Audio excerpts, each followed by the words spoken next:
안녕하세요. 한 주일 동안의 법조계 이슈와 소식을 심층적으로 전해드리는 로스데이 스페셜 이철규 기자입니다. 먼저 우리 사회 현안과 관련된 법조 뉴스를 분석한 이슈 플러스입니다. 전기요금이 무서워 에어컨도 속 시원하게 못 트는 우리나라 국민들에게 전기요금 누진제는 뜨거운 감자인데요. 한 시민이 헌법소원까지 제기하며 누진제 폐지를 촉구했는데 관련 소식 전해드립니다. 김기춘 전 청와대 비서실장 징역 3년, 조윤선 전 문체부 장관 집행유예로 석방, 문학의 블랙리스트 사건이 특검의 기소 6개월 만에 1심 선고가 나왔습니다. 무엇이 두 사람의 운명을 갈랐는지, 마지막 남은 블랙리스트 피고인 박근혜 전 대통령은 어떻게 될지 법원의 판결 내용을 분석해드립니다. 5년에 한 번씩 실시되는 인구주택 총조사, 그런데 기본적인 개인정보는 물론이고 출산 계획과 생활비 마련 대책과 같은 내밀한 사생활 관련 내용까지 조사하는 것은 위헌이라는 주장이 제기됐습니다. 헌법재판소는 과연 어떤 판단을 내릴까요? 이슈 플러스 시작합니다.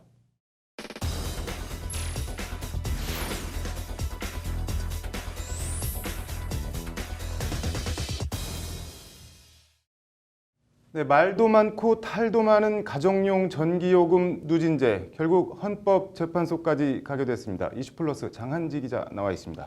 장 기자, 전기요금 누진제가 헌법재판소로 갔다고 하는데 이게 뭐 어떤 내용인지 먼저 간략하게 설명해 주시죠. 네, 전주지법 군산지원에 제기된 소송인데요. 네. A씨가 지난해 11월 전기요금이 과하게 책정됐다면서 한전을 상대로 채무부존재 확인 소송을 낸 건데요. 네. 지난해 7월 한 달간 사용한 전기 525kW에 대해서 한전이 부과한 12만 8,565원의 요금이 너무 과하다. 네. 6만 8천 원밖에 못 내겠다며 소송을 낸 겁니다.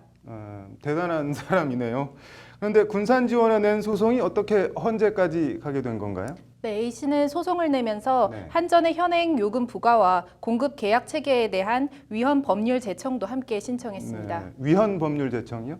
네, 한전이 기본 공급 약관에 따라서 누진제를 적용하고 요금을 부과하는 건 계약 네. 자유의 원칙과 법률 유보의 원칙에 위반되는 것으로 효력이 없다. 한마디로 헌법 위반이다. 이런 취지입니다. 네. 뭐 계약 자유의 원칙은 전기 사용자의 동의나 합의 없이 일방적으로 뭐 요금 약관을 만들었다 이런 거 같은데 법률 유보의 원칙은 뭔가요? 네, 국민의 기본적 권리와 의무는 국회에서 제정된 법률에 의하지 않고는 네. 제한 또는 부과할 수 없다는 원칙인데요. 네. 전기요금은 흔히 전기세라는 말이 더 많이 쓰일 정도로 네. 준조세, 즉 전 국민이 어떻게 보면 의무적으로 내야 하는 그런 세금의 성격을 띠고 있는데요. 네. 세금은 법률에 의해서만 부과하도록 돼 있는데 네. 국회도 아닌 이 한전이 전기요금 약관을 정한 건 법률에 위배해서 국민 이익을 침해하고 있다 이런 논리입니다. 네. 뭐 듣고 보니 그런 거 같기도 한데 전기 요금과 관련된 법이 뭐 어떤 조항이 있나요? 네, 전기사업법 제16조 1항인데요. 네.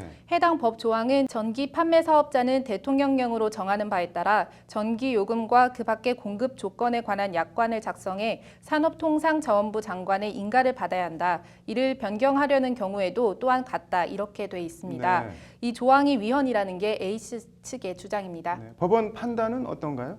네, 전기는 일상생활과 연관돼 있고 네. 국민 생존권과도 직결된다. 네. 요금이 불합리하게 책정될 경우 국민의 재산권이 침해될 수 있어서 본질적인 사항은 국민의 대표인 입법자가 정해야 하는 게 맞다는 게 이제 해당 법원의 판단인데요. 네. 위헌 소지가 있다는 겁니다. 네. 군산지원은 이에 따라서 해당 전기사업법 조항에 대해서 네. 헌재 위헌 법률 심판을 제청했다고 어제 밝혔습니다. 네. 그런데 가정용 전기요금 누진제 하는데 이게 언제부터 시행된 건가요? 네, 지난 1974년 12월부터 시행됐는데요. 74년이면은 73년, 1913년 이른바 1차 석유 파동 그 다음 해네요. 네, 말씀하신 대로 1차 석유 파동 여파로 원유값이 오르면서 네. 공장에서 쓸 전기가 부족해지자 네. 가정용 전기 소비를 줄이기 위해서 고육지책으로 도입된 건데요. 네. 이때 도입한 게 40년 넘게 이제 유지되고 있는 겁니다. 네. 일단 산업용 전기는 가정용 전기에 비해서 요금 자체가 싼 데다가 네. 누진제가 적용되지 않고 있습니다. 거기다 백화점이나 이제 상가 등에서 쓰는 일반용 전기도 누진제가 적용되지 않고 있는데요. 네. 가정용 전기에만 누진제를 적용하는 건 부당하다. 한마디로 뭐 국민이 봉이냐 뭐 이렇게 생각하는 사람들이 아주 많은 것도 사실입니다. 네. 참고로 2014년 기준으로 전체 전력 사용량의 이제 55.4%는 산업용, 일반용은 25.1%, 가정용은 13.1%로 나타났습니다. 네. 뭐 전기 과다 사용 억제와 형평성 그리고 이른바 보편적 전기 사용권 등 고려해야 할 요소가 뭐 한두 가지가 아닌데 국민 생활과 직결되는 전기요금, 가정용 전기요금 누진제, 헌재가 어떤 판단을 내릴지 정말 궁금하네요. 잘 들었습니다. 네, 이슈 플러스 문학의 블랙리스트 선고 관련한 얘기 좀 더 해보겠습니다. 이철규 기자 나와 있습니다. 이 기자, 일단 형량은 뭐 그렇다고 하더라도 그 유무죄가 어떤 부분에서 어떻게 갈렸는지 좀 간략하게 설명을 해주시죠. 네, 이 박영수 특검팀은 그 직권남용과 강요죄 이 두 가지 부분을 큰 줄기로 해서 김기춘과 그 조윤선 전 장관을 기소를 했는데요. 네. 오늘 법원의 판단은 직권남용은 모두 다 거의 대부분 유죄로 인정되지만 네. 강요는 인정할 수 없다. 결국 강요 부분이 무죄가 나와서 특검이 구형량의 거의 절반 수준에도 못 미치는 선고 네. 결과가 나온 건데요. 예. 피고인들이 뭐 비서실장이나 장관 등 뭐 자신에게 주어진 뭐 막대한 권한을 남용하거나 남용했다는 부분은 분명히 인정이 했는데요. 네. 뭐 문체부에 하달한 것은 명목적으로도 직권남용에 분명히 해당된다. 다만 협박으로 볼 행위는 보기 어렵다면서 강요 혐의에 대해서는 무죄를 선고하게 됐습니다. 네. 뭐 권한을 남용하긴 했지만 강요나 협박에까지는 이르지 않았다. 뭐 이런 판단인 것 같은데 7명 가운데 6명이 문학의 블랙리스트 관련해서 유죄를 선고받았는데 조윤선 전 문체부 장관만 이 부분에 대해서 무죄를 선고받았지요. 왜 그렇게 판단이 나온 건가요? 네, 맞습니다. 네, 조윤선 전 장관의 경우는 지난해 10월 13일 국감에서요. 블랙리스트는 존재하지 않는다. 이렇게 증언을 네. 했는데 바로 이 부분, 국회에서 증언을 위증을 했다. 이 부분만 유죄로 인정을 받은 겁니다. 네. 실제 블랙리스트에 직접적으로 관여하지는 않았고 블랙리스트가 있는 사실을 알았지만 위증한 혐의, 그리고 실제 블랙리스트가 작동하는 그 시점에서는 그 조윤선 전 장관이 실행에 옮기거나 이를 지시한 혐의는 인정할 수 없었다. 이게 바로 법원의 판단입니다. 뭐 블랙리스트 관련해서는 본인이 한 역할이 뭐 없었다라는 그 조윤선 전 장관의 주장이 재판부에서 받아들여진 건데 김기춘 전 실장도 비슷한 주장을 폈는데 김기춘 전 실장의 주장이 재판부에서 받아들여지지 않는 것은 뭐 어떤 이유인가요? 네, 김기춘 전 비서실장의 경우는 그 마지막 피고인 신문에서 자신을 망한 왕조의 도승지로 비유하면서 네. 자신은 혐의가 없지만 결국 정권이 바뀌었기 때문에 재판에 선다. 나는 무죄다. 이런 취지의 발언을 서슴지 않았는데요. 네. 김 전 비서실장은 뭐 문체부 장관에게 뭐 정권에 반대하는 사람들을 뭐 명단을 작성을 하고 그것이 잘 되고 있는가 지시한 부분이 충분히 인정된다는 여러 정황 증거들이 채택이 됐고요. 네. 그리고 누구보다 법치주의를 준수할 의무가 있는 오랜 경력의 법조인이라는 점이 또 형이 가중되는데 역할을 네. 많이 했고요. 또 마지막으로 지시와 승인을 내린 장본인임에도 말씀드렸듯이 혐의를 계속 부인하는 점이 이 부분에 대해서 죄를 인정하고 형량을 정하는 데 가장 중요한 판단 근거가 됐습니다. 네. 특검이 블랙리스트 기소하면서 7명 중에 오늘 6명이 어쨌든 블랙리스트 관련해서 유죄 판결을 받았는데 한 명 더 남았죠. 박근혜 전 대통령 블랙리스트 재판은 앞으로 어떻게 될까요, 그러면? 네, 아무래도 박근혜 전 대통령의 혐의에 대해서도 오늘 네. 재판부가 좀 의미 있는 발언을 했는데요. 네. 대통령의 위법한 지시를 충실히 이행했다. 네. 바로 이 김종덕 전 장관의 형량을 선고하면서 했던 말인데 네. 결국 대통령이 위법한 지시를 했다는 거를 이 현재 재판부에서 인정을 했기 때문에 네. 남은 박근혜 전 대통령의 재판에서도 이 부분이 충분히 네. 가만히 될 것으로 보이고요. 예. 뭐 편향된 정부 지원을 바로잡는 뭐 비정상의 정성화 이런 주장들이 결국은 재판부로부터 받아들이지 않은 점은 결국 남은 박근혜 전 대통령의 재판에도 악영향으로 미치지 않을까 이런 판단이 서고 네. 있습니다. 지금 재판부 판단으로는 박 전 대통령이 이른바 문학의 블랙리스트 몸통이라는 거네요. 쉽게 말씀드리면은. 예. 잘 들었습니다. 네, 공무원으로 일하다 퇴직한 뒤 지자체 선거에 나가서 의원이 됐습니다. 공무원 퇴직연금 줘야 할까요? 주지 않아도 될까요? 헌법재판소 판단 얘기 들어보겠습니다. 석대성 기자 나와 있습니다. 석 기자, 먼저 어떤 사건인지 내용을 좀 전해주시죠. 예, 현재 지자체 구의원 또는 시의원, 도의원으로 활동 중인 186명의 지자체 의원들이 네. 집단으로 헌법소원 심판 청구를 한 사건입니다. 네. 공무원연금법 47조 1항이 발단이 됐습니다. 네. 뭐 해당 법조항이 어떻게 되어 있나요? 예, 공무원법 47조 1항을 보시면 네. 퇴직연금 또는 조기퇴직연금의 수급자가 다음 각 호의 어느 하나에 해당하는 경우에는 네. 그 재직 기간 중 해당 연금 전부의 지급을 정지한다고 나와 있고요. 네. 그 아래를 보시면 2호에 선거에 의한 선출직 공무원에 취임한 경우라고 명시가 돼 있습니다. 네. 그러니까 공무원에서 퇴직한 뒤 지자체 의원이 되면 네. 공무원 퇴직연금 지급이 일시적으로 중단되는 겁니다. 네. 이 조항이 기본권과 평등권을 침해한다는 게 네. 헌법소원 심판을 낸 청구인들의 주장입니다. 네. 뭐 지자체 의원 된 게 무슨 죄냐? 또 공무원 퇴직연금 줘라 이런 취지네요. 예, 원래는 이런 조항이 없었는데 네. 앞서 말씀드렸다시피 박근혜 정부가 공무원 연금법을 개정하면서 네. 2016년부터 시행이 됐는데요. 네. 공무원 퇴직을 했다고 하더라도 지자체 의원이 되면 어쨌든 뭐 세비를 받아가지 않냐. 네. 거기다 연금까지 이중으로 받는 건 과도한 혜택이라는 게 당시 명분이었습니다. 네. 뭐 틀린 말도 아닌 것 같은데 지자체 의원들이 헌법 소원 심판까지 청구한 뭐 다른 배경이나 이유가 더 있나요? 예, 돈 액수 문제로 귀결됩니다. 돈 액수 문제? 예, 그 지자체 의원은 일정 네. 활동비로 2015년 기준 네. 기초의원은 110만 원, 네. 광역의원은 150만 원을 받는데요. 네. 이런저런 뭐 수당을 더해도 뭐 평균적으로 공무원 퇴직연금보다 적다는 게 헌법 소원을 낸 그 의원들 측 변호사 얘기입니다. 네. 뭐 해당 법조항이 갑자기 생기면서 공무원 출신 지방의원들이 크게 당황했다고도 하는데요. 네. 출마 전에 이런 법이 개정이 됐다면 예측이라도 하는데 네. 또 뭐 당선된 다음에 덜컥 이제 법이 생기니까 네. 뭐 어려워졌다, 재정적으로 어려워졌다, 입법 활동도 힘들어졌다, 뭐 네. 이런 취지입니다. 예. 거기다 이제 공무원 퇴직 후 일반 기업에 취직하면 퇴직연금이 나오는데 어떻게 보면은 고향에 봉사하기 위해서 지자체 의원이 됐는데 네. 이건 뭐 차별이다, 뭐 이런 네. 인식도 바탕에 있습니다. 뭐 현재 판단이 궁금한데 어떻게 나왔나요? 예, 결론부터 말씀드리면 각하가 네. 됐습니다. 네. 기초의원들의 퇴직연금 미지급이 헌법에 위반되지 않는다고 판단한 겁니다. 네. 뭐 판결 사유가 어떻게 되나요? 예, 현재는 판결문에서 심판 대상이 된 법조항에 대해 네. 연금 재정의 악화를 개선해 공무원 연금 제도의 건실한 유지 존속을 도모하기 위한 것으로 입법 목적이 정당하고 지방의회 의원에 대한 퇴직연금 지급을 정지하게 되면 그만큼 연금 지출이 감소해 공무원 연금 재정의 안정과 적자 해소에 기여할 수 있으므로 수단의 적합성도 인정된다 이렇게 밝혔습니다. 네. 뭐 입법 목적이 정당하고 수단도 적합하다. 뭐 청구인들의 완패네요. 이 지방의회 의원으로 당선돼 다시 소득 활동을 하게 된 것 자체가 네. 실질상 뭐 퇴직한 것으로 볼 수 없다는 게 헌법재판소 네. 판단이었습니다. 네. 또 현재는 퇴직연금을 못 받더라도 지자체로부터 보수를 지급받으므로 네. 청구인들의 경제적 불이익이 크다고 볼 수 없다 이렇게 판단을 했습니다. 네. 네, 이른바 과잉 금지 원칙 위반이 아니라는 건데 지자체 의원 의정비와 수당 가지고는 못 살겠다고 헌법 소원을 청구했다고 하니까 공무원 퇴직연금이 얼마나 많은지 그것도 궁금하긴 하네요. 잘 들었습니다. 상식과 원칙이 통하는 사회를 지향하는 법률 방송의 현장 기획입니다. 지난달 현장 기획에서 너무도 공공연한 자동차 불법 썬팅 실태를 고발했는데요.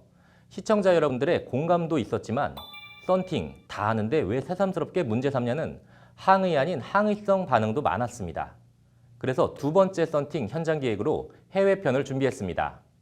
이른바 교통선진국에서는 시민들이 왜 썬팅을 스스로 자제하고 당국은 왜 그렇게 강력하게 불법 썬팅을 단속하고 처벌하는지 그 이유를 알아봤습니다.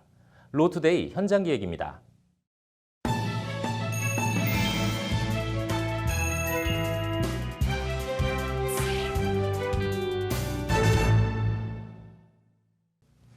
지난달 로투데이는 현장 기획을 통해 공공연한 자동차 불법 썬팅 문제를 고발한 바 있습니다. 방송이 나간 후 많은 분들이 공감한다는 반응을 보내주셨는데요. 한편으로는 새삼스럽게 썬팅 가지고 왜 시비냐 이런 분들도 적지 않았습니다. 왜 썬팅이 문제가 될까요? 교통선진국들은 왜 강력하게 썬팅을 규제하고 있는지 해외 사례를 통해 알아봤습니다. 상식과 원칙이 통하는 사회, 법률방송 현장기획 장한지 기자입니다. 지난달 15일 보도해드린 자동차 불법 썬팅 실태입니다. 서울 강남의 한 도로입니다. 도로 위를 지나는 차량들 대부분이 이른바 썬팅이라고 불리는 틴팅이 돼 있습니다. 일반 승용차도, SUV 차량도, 소형차도, 대형차도, 국산차도, 외제차도 차종과 크기를 가릴 것 없이 대부분 썬팅이 돼 있습니다. 운전자가 여자인지 남자인지 구분이 안 갈 정도로 심지어 사람이 탔는지 안 탔는지 보이지 않을 정도로 짙게 썬팅된 차량들 모두 불법 썬팅입니다. 일정 비율 이상의 썬팅은 엄연한 불법이지만 모두가 위반하기 때문에 불법이 아닌 현실. 자동차 왕국 미국 등 다른 나라들의 실태는 어떤지, 위반하면 어떻게 단속하는지 알아봤습니다.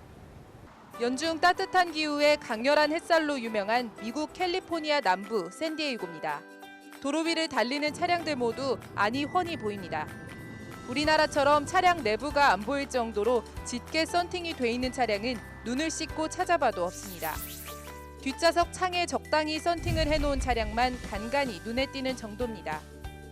미국 사람들만 썬팅을 안 하는 게 아닙니다. 샌디에이고의 한인타운이라고 할 수 있는 컨보이 지역 한국마트 주차장입니다. 주차돼 있는 차량들 모두 썬팅을 전혀 안 했거나 했어도 아주 옅게 돼 있습니다. 샌디에이고만 그런 게 아니고 미국 양대 대도시인 뉴욕과 LA도 마찬가지입니다. 우리나라처럼 운전자가 탔는지 안 탔는지조차 구분이 안 될 정도로 썬팅을 한 차량은 눈에 띄지 않습니다. 미국에선 우리나라처럼 짙게 썬팅된 차량은 이른바 갱들이 타는 차거나 범죄용이라는 인식이 강합니다. It looks scary, like a mafia car or something. Like a shotgun's gonna come out of the window and take me out. I don't like it. 또 다른 북미 국가 캐나다입니다. 캐나다 동부 대도시 토론토도 남동부의 한적한 시골 마을 런던도 도시와 시골을 가리지 않고 짙게 썬팅된 차량은 보이지 않습니다. 멋과 유행이라면 둘째가라면 서러워할 프랑스 파리도 우리나라처럼 멋을 낸다며 시커멓게 썬팅해 놓은 차량은 찾아볼 수 없습니다. 일본입니다. 썬팅이 돼 있어도 보통 뒷좌석만 돼 있습니다. 이른바 교통 선진국에선 짙은 썬팅은 안전운전을 위해 안 한다는 인식이 보편적입니다. 즉 나와 이웃의 안전이 첫째 이유입니다. I think it makes it a little difficult for drivers to see out the windows. So I think it is more likely that people will get into an accident or maybe hit a pedestrian with tinted windows. 짙은 썬팅을 자제하는 또 다른 중요한 이유는 범죄나 안전사고를 사전에 방지하기 위한 것입니다. 시커멓게 썬팅해 놓은 차량은 마피아 차량이라는 인식은 이런 배경에 맞닿아 있습니다. 실제 우리는 차량을 이용한 납치나 감금, 성폭행 같은 강력 범죄, 어린아이가 유치원 통학 차량에 방치돼 숨지는 사고가 잊을만 하면 발생하고 있습니다. 지난해 7월 광주에서 폭염 속의 유치원 통학버스에 8시간 가까이 방치됐던 4살 아이는 의식불명 상태에 빠져 지금도 회복하지 못하고 있습니다. 지난 2011년 경남 함양에서는 5살 아이가 승합차에 7시간 갇혀있다 고열로 사망하는 사건도 있었습니다. 두 사건 운전기사는 모두 유리창 썬팅 때문에 차 안이 잘 보이지 않아 아이가 있는 줄 몰랐다고 경찰에서 진술했습니다. 이런 일이 반복돼야 할까요?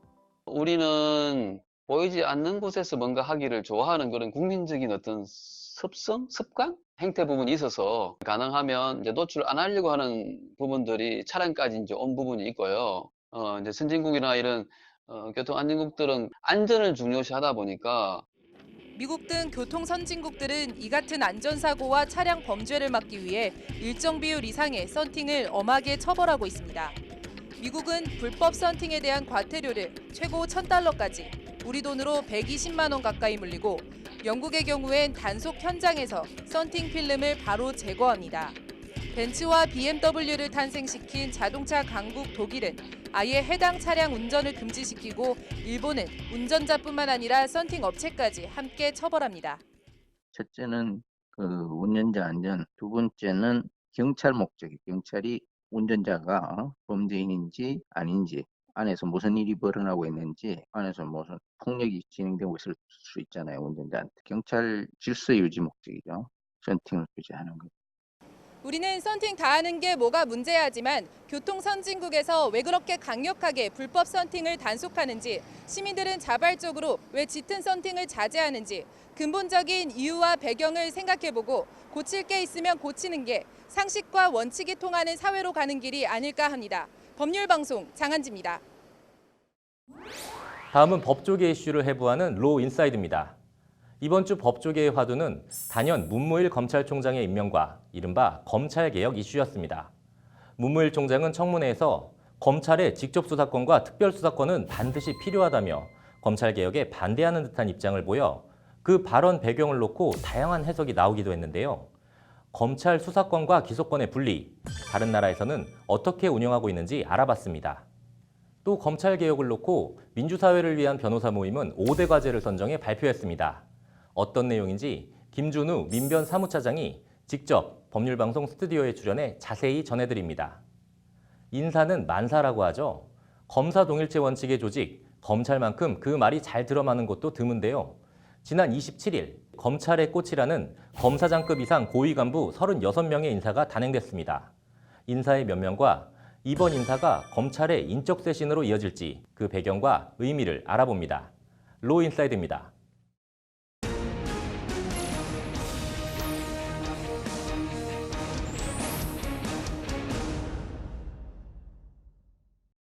수사와 기소 분리 안 된다. 로인사이드 문무일 검찰총장 후보자 얘기 더 해보겠습니다. 김효정 기자 나와 있습니다.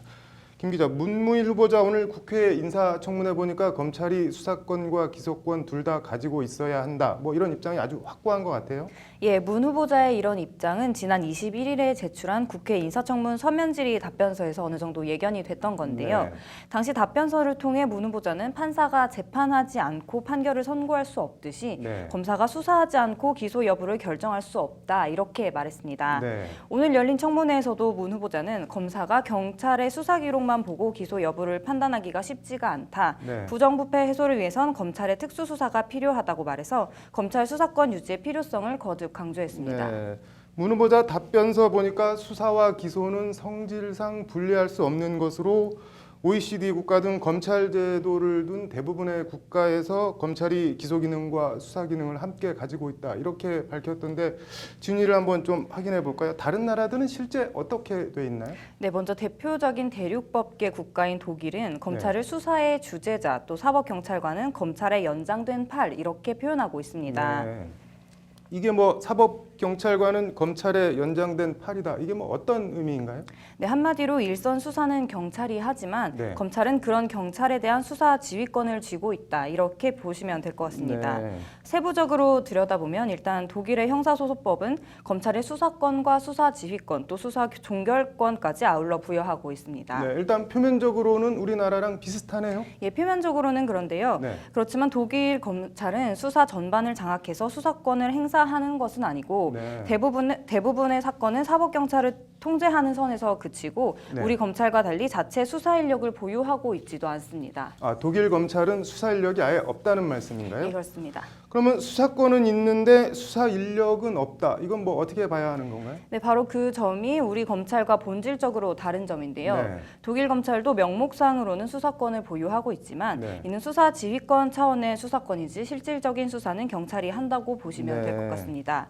실제 독일 경찰은 치안 유지나 일반 범죄에 대해선 독자적으로 수사를 개시하고 또 진행할 수 있고 네. 정치 경제적으로 중대한 사안이나 사건들에 대해서만 검찰이 수사 지휘권을 행사하는 구조로 돼 있습니다. 네. 이렇게 경찰이 수사를 종결한 뒤 검찰의 수사 서류 등을 송부하면 검찰은 공소 제기 여부를 결정합니다. 네, 뭐 직접 수사를 해야지 기소를 할 수 있다는 문무일 후보자의 답변과는 결이 좀 많이 다르네요. 예, 관련해서 독일에서는 경찰이 사실상 수사의 이른바 주재자 역할을 하고 있는데 네. 여기에 법적으로도 수사권까지 부여되면 네. 경찰 권력이 너무 비대해지고 또 통제받지 않는 권력이 될 수 있다는 우려 때문에 네. 수사지휘권의 확보 차원에서 법적으로는 검찰에 수사권을 부여하되 실질적인 수사는 경찰이 진행하는 것 정도로 정리했다고 합니다. 어떻게 보면 뭐 한국과는 오히려 정반대네요. 뭐 경찰 권력을 견제하기 위해서 검찰의 명목상의 수사권을 줬다는 건데 미국이나 영국 같은 영미법 국가는 어떻게 돼 있나요? 네, 미국 형사소송법에는 일반적인 수사 주체나 수사 개시 권한에 대한 명문 규정이 따로 없습니다. 네. 대부분의 주 형사소송법에서 경찰 등을 치안관으로 규정해서 네. 그 권한을 구체적으로 규정하고 있고 네. 또 범인의 발견이나 체포, 증거 수집 등의 수사권은 경찰의 권한으로 인정하는 것이 보편적인 인식입니다. 네. 뭐 경찰에 독자적인 수사권을 부여하고 있다는 거네요. 예, 그렇습니다. 수사 종결 종결권 역시 명문 규정은 없지만 경찰이 사실상 독자적으로 행사하고 있습니다. 네. 뭐 수사 개시와 종결도 경찰이 독자적으로 한다고 하면 미국 검찰은 무슨 뭐 어떤 일을 하나요? 뭐 수사 지휘권을 갖고 있는 건가요? 그러면은? 이건 역시 법에 명문화되어 있지는 않는데요. 네. 결론적으로 말씀드리면 경찰에 대한 검찰의 수사 지휘권은 없다고 보시면 될 것 같습니다. 그럼 도대체 미국 검찰은 뭐 어떤 일을 하는 건가요? 네, 미국의 검찰은 소추 기능을 전담하고 네. 화이트 칼라 범죄 등 독자적이거나 추가 검찰 수사가 필요한 경우에 네. 미국 검찰은 그때도 직접 수사를 개시하기보다는 네. 경찰에 수사를 요청하는 게 일반적입니다. 네. 미국 검찰이 이처럼 수사 개입을 하지 않으려는 이유는 당사자주의인 형사소송 구조 때문인데요. 네. 검사가 직접 수사를 진행할 경우 검사는 공소관이면서 또 동시에 증인이 될 수 있는 모순이 발생할 수 있기 때문입니다. 뭐 말이 좀 복잡하고 많이 어렵네요. 네, 또 다른 이유도 있는데요. 네. 미국의 형사재판은 공판 중심주의가 철저히 확립돼 있어 모든 네. 증거는 법정에서 직접 제출하도록 되어 있습니다. 네. 따라서 검사가 작성한 조서는 큰 의미가 없기 때문에 네. 검사가 직접 수사하고 조서를 작성하는 데 시간을 쏟을 필요가 없는 것도 미국 검사의 수사 개입이 드문 이유 중 하나입니다. 네. 그러니까 뭐 우리나라는 검찰 진술 조서가 법정에서 바로 증거로 쓰이는데 미국에서는 그렇게 못하니까는 검찰이 뭐 직접 수사나 뭐 이런 거 할 필요도 이유도 없다는 뭐 그런 얘기네요. 네.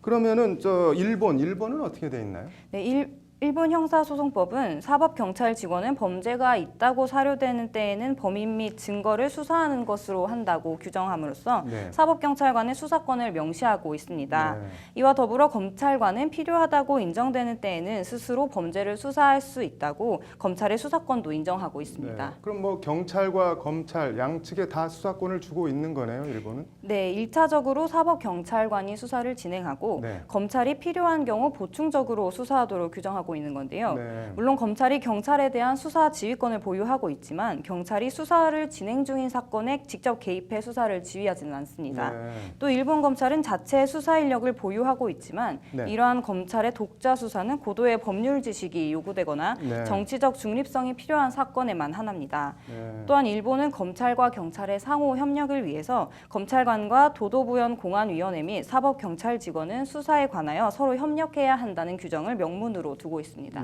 네, 뭐 다른 나라들도 검경 수사권 조정에 대해서 오래 고민하고 뭐 고민한 끝에 그런 지급의 제도들이 정착됐을 텐데 뭐 우리나라처럼 수사 안 하면 뭐 기소도 못 한다 이런 식으로 벽을 칠 게 아니라 좀 합리적인 논의가 필요해 보이네요. 잘 들었습니다. 네, 민주사회를 위한 변호사 모임 민변이 검찰개혁 5대 과제를 주제로 한 보고서를 어제 발간했습니다. 어떤 내용들이 담겨 있고 의미와 과제는 어떻게 되는지 민변 사무차장 김준우 변호사 모시고 얘기 오늘과 내일 이틀 동안 좀 해보겠습니다. 어서 오세요, 김 변호사님. 반갑습니다. 네, 5개 과제 보니까는 우선 공수처 설치를 제일 위에다 올려놓았던데 뭐 특별한 이유가 있으신 건가요? 네, 이제 고위공직자 비리 수사처 네. 줄여서 이제 공수처라고도 하고 고비처라고도 합니다만은 네. 이게 이제 가장 중요한 검찰 개혁 과제라고 되어 있는 이유는 이제 작년 한 해 동안 이제 고위 검찰들의 비리 혹은 고위 네. 공직자들의 비리가 이제 국정농단 사태까지 이어지지 않았습니까? 그래서 네. 검찰 개혁에 대한 국민적 열망이 가장 담겨 있는 네. 이제 안이라고 생각해서 가장 네. 먼저 올릴 수밖에 없었다라고 네. 생각됩니다. 공수처 설치 이건 뭐 구체적으로 어떻게 하자는 건지 좀 말씀해 주실 수 있을까요? 네, 그러니까 이제 대략적으로 차관 이상급의 고위 공직자들에 대해서 네. 수사 범위는 이제 모든 범죄를 대상으로 하는 것은 아니고요. 네. 이제 뭐 직무유기죄라든가 직권남용죄라든가 이제 공직과 관련된 혹은 네. 이제 뇌물수수 뭐 이런 것과 관련된 부분들에 한정해서 수사 범위를 좁혀 넣어서 특별한 네. 이제 처를 신설을 하는 것입니다. 그래서 네. 처장은 대략 뭐 한 차관급 정도가 될 것이고요. 네. 특별검사관 20명 정도 배치가 되고 그 밑에 수사관 정도가 네. 설치가 돼서 그 부분에 대한 검찰이 기존에 갖고 있던 권한을 떼내서 네. 별도의 독립 조직을 만드는 것을 골자로 하고 있습니다. 차관 이상을 수사 대상으로 한다고 하면은 일선 검사들, 검사장급이 아닌 검사들은 수사 대상에서 빠지는 건가요, 그럼? 네, 뭐 일단 1차적으로는 네. 최소한의 조직 규모 자체가 처음엔 작게 시작할 수밖에 없기 때문에 네. 그리고 이제 그 부분들만 일단 섬세하게 촘촘히 살펴보는 것에서 네. 조직이 시발을 떼야 되지 않을까 싶습니다. 이렇게 공수처가 일단 설치되면은 얻을 수 있는 뭐 기대나 효과 어떤 게 있을까요? 기본적으로 이제 정치적 중립성을 가지고 네. 고위공직자 비리 수사에 이제 그 뭐 왜곡되거나 편의적으로 기소를 하는 이제 편향들을 좀 제거할 수 있지 않을까 이렇게 기대를 하고 있습니다. 예.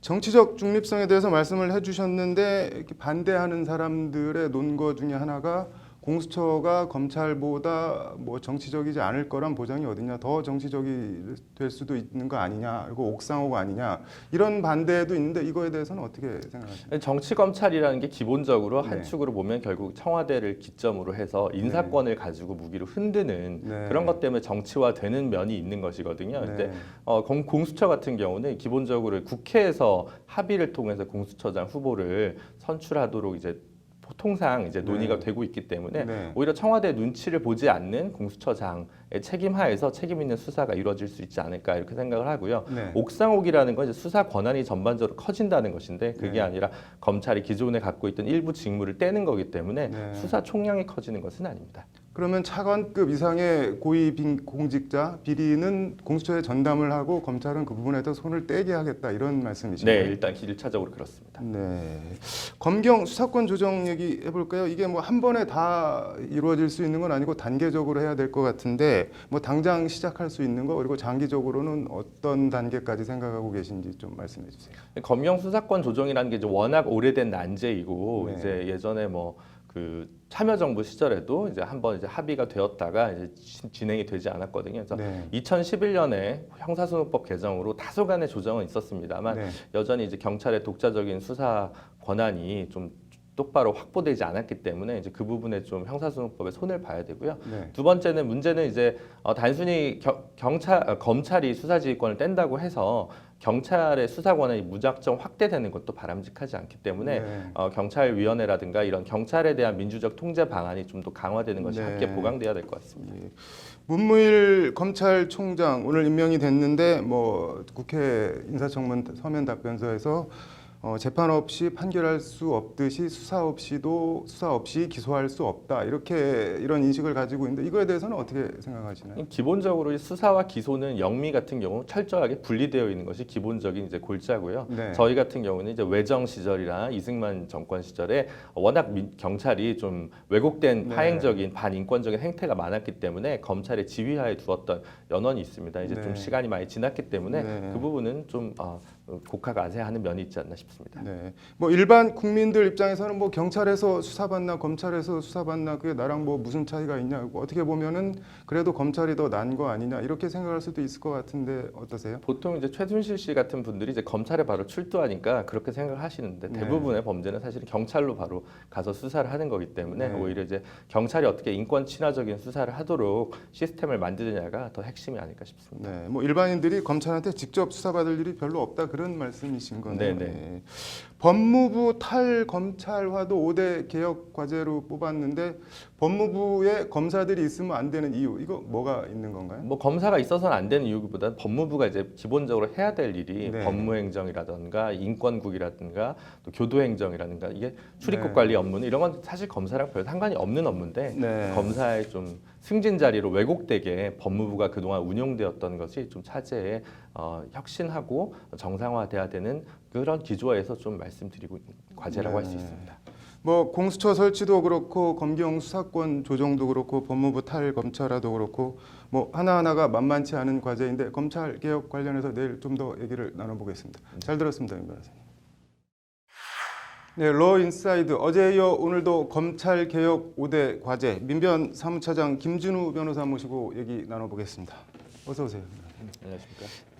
검사 작성 피의자 신문조서 증거 능력 제한 그러니까 검찰 조사 받으면서 작성된 조서를 법정에서 바로 증거로 쓰지 못하도록 하자 이런 말씀인 거죠, 이거는? 네, 그렇습니다. 이 제한의 의미와 범위가 뭐 전면적으로 인정하지 말자는 건지 아니면 뭐 제한적인 건지 어느 정도인가요? 아니요, 현재 형사소송법에서는 사법경찰관이 작성한 피의자 신문 조서와 검사 작성의 경우를 이제 구분해서 하고 있는데요. 저희는 네. 이제 사법경찰관이 작성한 것과 동일하게 증거 능력을 부여하자는 거고 기본적으로 네. 피고인이 법정에서 그 부분에 대해서 동일하면 증거로 사용할 수 있습니다. 네, 동일하다는 게 뭐 어떻게 차이가 나는 건가요? 검찰과 경찰 작성? 현재는 이제 그 사법경찰관이 작성한 경우에는 네. 그 법정에서 당사자가 그러니까 피의자가 바로 피고인이 바로 부인을 하게 되면 증거 네. 능력이 없어지는데요.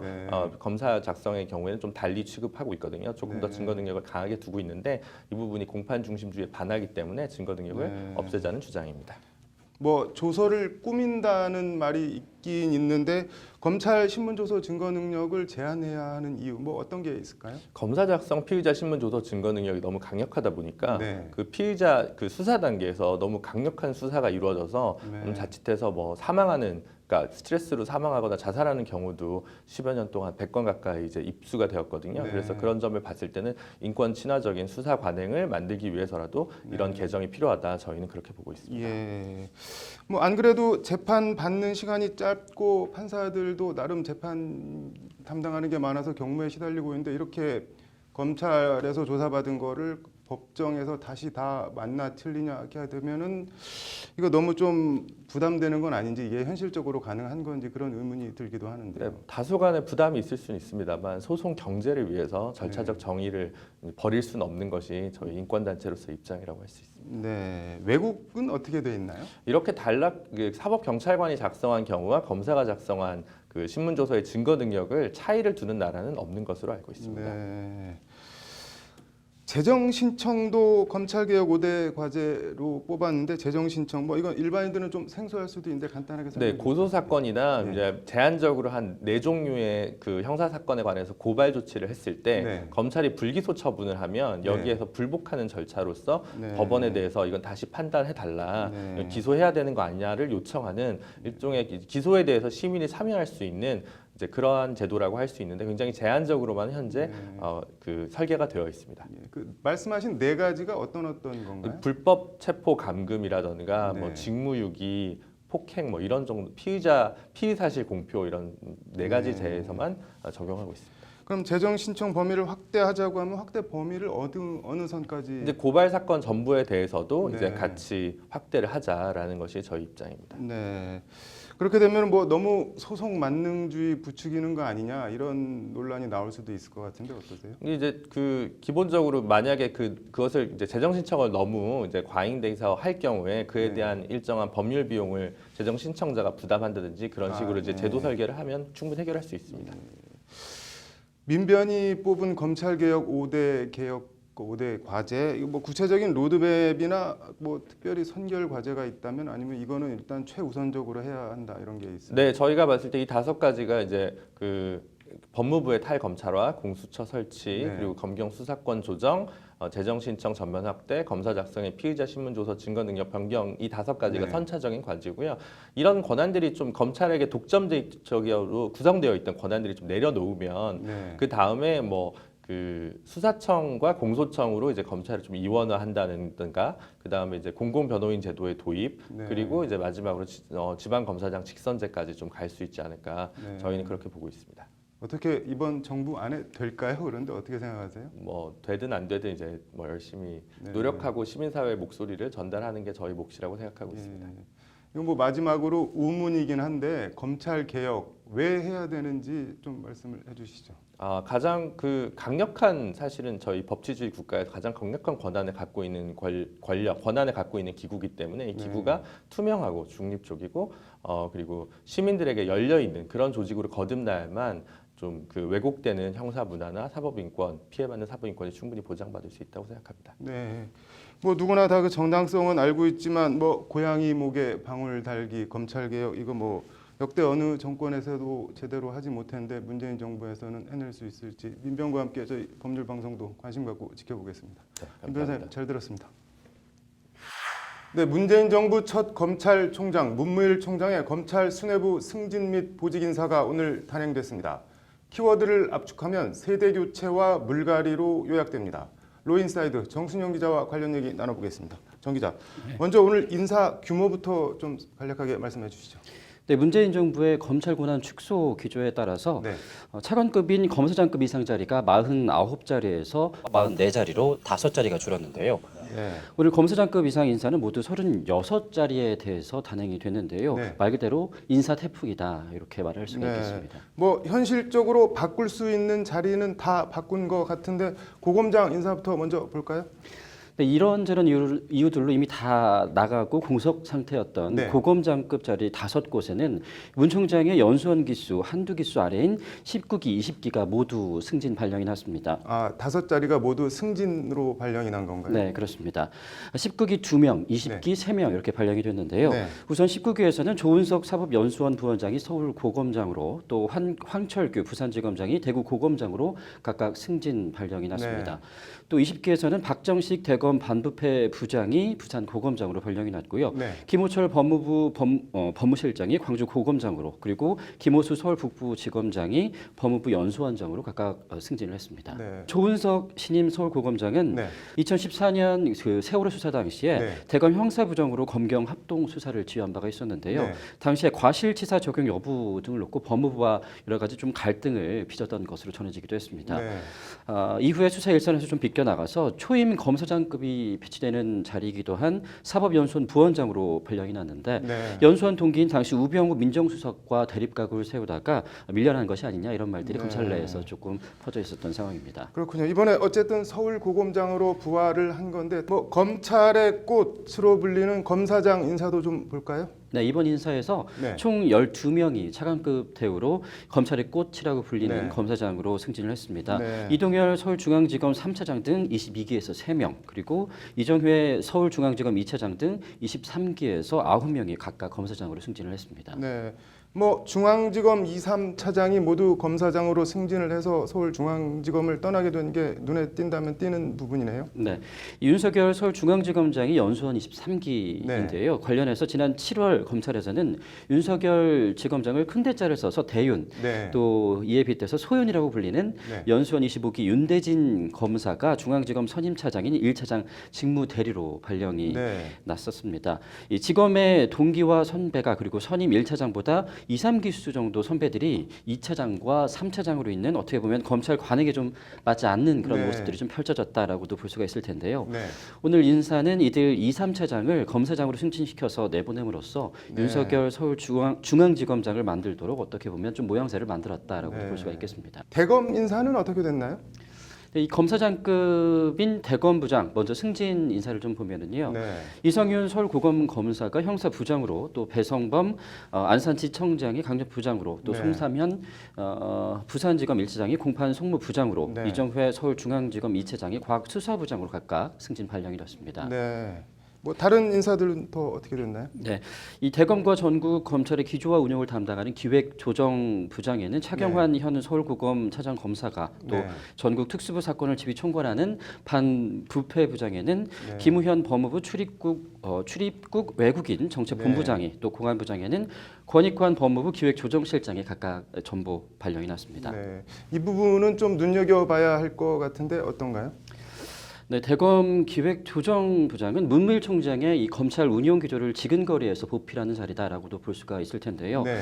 이 자리에 법무부 인권국장 출신인 차경환 검사장을 보냈다는 것은 문무일의 검찰 기조를 어느 정도 좀 내다보는 그런 인사가 필요했다라는 점에서 의미가 있다라고 할 수 있겠습니다. 네. 이 김우현 반부패 부장의 경우에는 문재인 정부 검찰의 이른바 적폐 청산과 관련된 전국 특수부 사건을 지원해야 되는 자리입니다. 네. 따라서 물론 일선 수사는 윤석열 지검장 휘하에 서울중앙지검이 대부분 담당을 하긴 하겠지만 네. 그래도 어쨌건 간에 검찰로서는 어떻게 보면 검경 수사권 조정과 공수처 설치 네. 등등의 검찰 개혁 국면에서 검찰의 존재의 의미를 좀 입증해야 된다라는 좀 막중한 그런 자리라는 점에서 또 의미가 있다라고 할 네. 수가 있겠습니다. 권익환 대검 공안부장의 경우에는 사라진 대검 중수부처럼 현재 네. 대검 공안부 존폐 논란이 있는데요. 네. 문 총장이 신임 공안부장을 임명을 했다라는 것은 네. 대검 공안부를 지속해야 된다는 의지를 좀 대내외에 비친 것이다라고도 풀이를 해볼 수가 네. 있겠습니다. 그렇군요. 관련해서 법무부 실국장 인사도 좀 볼까요? 이 법무부 기획조정실장에는 법무부 대변인을 지낸 조상철 서울 남부지검 1차장 검사가 승진 임명이 됐습니다. 네. 앞으로 이 청와대와 박상기 법무부 장관의 검찰개혁 구상과 실행 과정에서 네. 박 장관과 문무일 총장이 가교 역할을 할 것으로 보인다라는 평이고요. 네. 범죄예방정책국장에는 고기영 대정지검 차장 검사가 역시 승진 발령이 났습니다. 네. 통상 검찰 출신을 맡아오던 이 법무부 법무실장과 출입국 외국인 정책본부장 등에 대한 인사는 오늘 발표가 우려가 따로 나지는 않았습니다. 네. 관련해서 전통적으로 검찰 출신이 독식해오던 법무실장에 판사 출신 이용구 변호사가 뇌정된 것으로 이미 보도가 나온 바가 있었는데요. 네. 이 법무부 법무행정 업무에서 검찰은 좀 손을 떼라는 이른바 네. 법무부 탈검찰화 조치의 일환으로 풀이가 되고 있습니다. 네. 마지막으로 여성 검사장 2호 탄생 소식도 좀 전해주시죠. 네, 이영주 법무연수원 용인 분원장이 검사장으로 승진을 했습니다. 네. 춘천지검장으로 승진 발령이 났는데요. 네. 말씀하신 대로 의정부지검장에서 이번 인사에서 서울 동부지검장으로 발령이 난 조희진 검사장에 이어서 네. 여성 2호 검사장으로 이제 발령이 난 겁니다. 네. 또 이른바 우병우 라인으로 분류가 됐었기도 했죠. 유상범 검사장이 완전 한직인 사실상 맡은 업무가 없는 법무연수원 연구위원으로 발령된 것도 눈에 띄는 부분입니다. 네. 뭐 나가라는 소리네요, 사실상. 네. 검찰 개혁 및 부패 사범 척결 과제 수행 인사다. 오늘 뭐 검찰 인사를 이렇게 법무부가 자평을 했던데 그대로 되는지 관심입니다. 잘 들었습니다.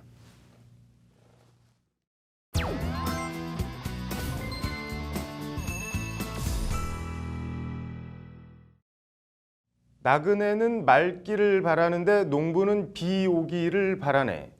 문무일 검찰총장이 어제 문재인 대통령으로부터 임명장을 받는 자리에서 읊었다는 한 시의 한 대목입니다.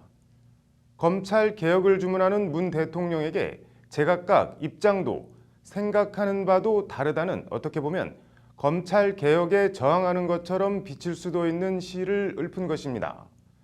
즉흥적인 건 아니었을 테고 아마도 준비해 갔을 것이라 짐작합니다. 관련해서 카드로 읽는 뉴스, 오늘은 대한민국 검찰총장의 7가지 권한을 김효정 기자가 전해드립니다. 대한민국 검찰총장 권한 그 첫 번째는 50여 명의 차관급 검사장을 포함한 전국 2,128명 검사에 대한 지휘권입니다. 검사에 대한 검찰총장의 지휘권은 검사 동일체 원칙에 바탕을 두고 있습니다.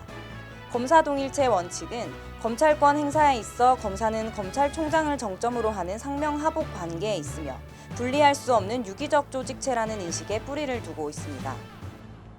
상명하복, 위에서 명하면 아래는 복종한다는 뜻입니다. 관련해서 검찰청법 제7조 1항은 검사는 검찰 사무에 관하여 소속 상급자의 지휘 감독에 따른다고 명시하고 있습니다.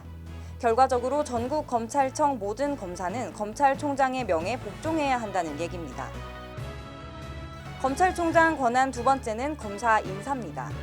검찰청법 제34조 1항은 검사의 임명과 보직은 법무부 장관의 제청으로 대통령이 한다. 이 경우 법무부 장관은 검찰총장의 의견을 들어 검사의 보직을 제청한다고 돼 있습니다. 인사가 만사, 전국 모든 검사들이 검찰총장을 바라볼 수밖에 없는 이유기도 합니다. 검찰총장 권한 세 번째는 검찰사무총괄입니다. 검찰청법 제12조 2항은 검찰총장은 대검찰청의 사무를 맡아 처리하고 검찰 사무를 총괄하며 검찰청의 공무원을 지휘 감독한다고 검찰총장에게 검찰 사무 총괄 권한이 있음을 적시하고 있습니다. 무엇보다 무소불위라는 말로 대변되는 검찰 권력의 원천이자 실체, 수사 개시와 기소, 항소 여부 결정 등이 궁극적으로는 모두 검찰총장 권한으로 기속됩니다. 수사권, 기소권, 공소유지권, 또 수사 지휘권을 독점하고 있는 사상 유례 없는 막강한 검찰 권력. 그 정점에 검찰총장이 있는 겁니다. 검찰총장 권한 다섯 번째는 국가소송 지휘권입니다. 국가소송은 국가를 당사자 또는 참가인으로 하는 소송을 말합니다. 쉽게 말해 정부 모든 부처 및 산하기관들이 소송이 걸리면 검찰에 의지하거나 조언을 구해야 한다는 얘기입니다. 검찰총장이 법적으로 사실상 정부 모든 부처에 영향력을 행사할 수 있는 위치에 있다는 뜻이기도 합니다. 검찰총장 권한 여섯 번째는 말도 많고 탈도 많은 특수활동비 배분 권한입니다. 2016년 기준 검찰 특수활동비는 179억 원에 달합니다. 이 돈을 검찰총장은 전국 검찰청에 본인 재량으로 배분할 수 있습니다. 특수활동비는 통상 기밀 수사 등에 필요한 비용으로 어디에 썼는지 영수증도 첨부할 필요가 없습니다. 돈봉투 만찬 이영렬 전 서울중앙지검장 경력금도 검찰총장이 준 특수활동비에서 나갔습니다. 이 때문에 눈먼 돈, 쌈짓돈 논란도 있지만 여하튼 그 쌈짓돈 179억 원에 대한 사용 권한이 검찰총장에게 있음은 부인할 수 없는 사실입니다. 마지막으로 검찰총장의 권한 7번째, 검찰총장은 장관급 대우를 받습니다. 일단 월급은 봉급과 수당을 포함해 1,000만 원 정도를 받습니다. 관용차는 장관에게 제공되는 3,800cc급 에쿠스 VS380이 나옵니다. 여기에 일반 부처 장관들은 없는 기밀사항 처리 전속 비서관 등이 배속돼 보필합니다. 문재인 정부 들어 장관급으로 격상된 국가보훈처장을 제외하곤 행정부 외청청장으로 장관급은 검찰총장이 유일합니다. 경찰청장, 국세청장, 관세청장 등이 다 청장이라는 이름을 갖고 차관급인데 반해 검찰총장만 청장이 아닌 총장이라는 이름으로 장관급 대우를 받습니다. 대한민국의 검사는 검찰총장 한 명뿐이다. 전직 검찰총장의 말입니다. 이러니 저러니 해도 무소불위 검찰 권력, 그 정점에 검찰총장이 있음을 웅변하는 말입니다. 정권 입장에선 적폐청산에 필요한 잘 드는 칼이자 자칫 자신이 베일 수도 있는 양날의 검 검찰, 공수처 설치와 검경 수사권 조정, 문재인 정부가 막강한 권한을 틀어진 검찰개혁에 성공할 수 있을지, 검찰 권력의 최정점 문무일 검찰총장이 어떻게 대응할지 주목됩니다. 법률방송 카드로 읽는 법조 김효정입니다. 이번 주 법조계도 하루하루가 중량급 뉴스들로 연이어졌죠. 저희 법률방송은 시청자 여러분의 입장에서 유익하고 다양한 법조계 소식을 전해드리도록 노력하겠습니다. 상식과 원칙이 통하는 사회, 법률방송의 로투데이 스페셜, 오늘은 여기까지입니다. 시청해주신 여러분 고맙습니다.